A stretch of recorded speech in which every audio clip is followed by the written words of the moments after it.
ግንቦት 14 ደጋግመን ነው የምንናገር፣ እንዳትረሱብን እኮ ነው።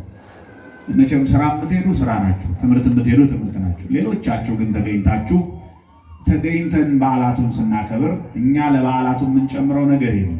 ከበዓላቱ ግን የቃል ኪዳኑ ታቦት ወጥቶ እኛንን የምንባረከው።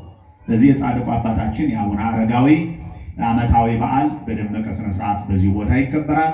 ሐሙስ ሁላችንም በዚሁ ተገኝተን እንድናከብር መልእክታችን ነው። ሳይናገሩ አንለቅም እያሉ እሱም ምንድን ነው?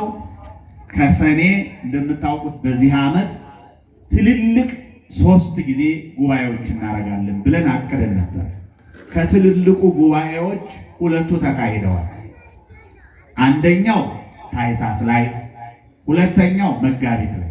አሁን ደግሞ ከሰኔ 6 እስከ ሰኔ 8 እሁድ ድረስ በይዘቱ ትልቅ ጉባኤ ብፁዓን አበው ሊቃነ ጳጳሳት፣ ታላላቅ መምህራን፣ ዘማሪያን የሚገኙበት ትልቅ ጉባኤ ለ3 ቀን ከቀኑ 10 ሰዓት ጀምሮ እናካሂዳለን።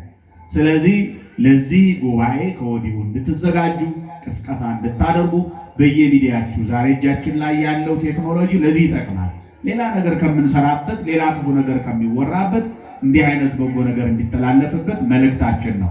ስለዚህ ከሰኔ 6 እስከ ሰኔ 8 ድረስ ይሄ ሚዲያ የምትከታተሉ ይሄ ድምፅ የሚሰማችሁ ሁሉ በመሪ ምስራቀ ፀሐይ ቅድስት ሥላሴ ቤተክርስቲያን ተገኝታችሁ ለነፍሳችሁ ሕይወት፣ ድህነት፣ ለሥጋችሁ በረከት የሚሆነውን የእግዚአብሔርን ቃል እንድትሰሙ እንድትባረኩ የቤተ ክርስቲያናችን መልእክት ነው። እግዚአብሔር ሁላችንንም ይባርክ።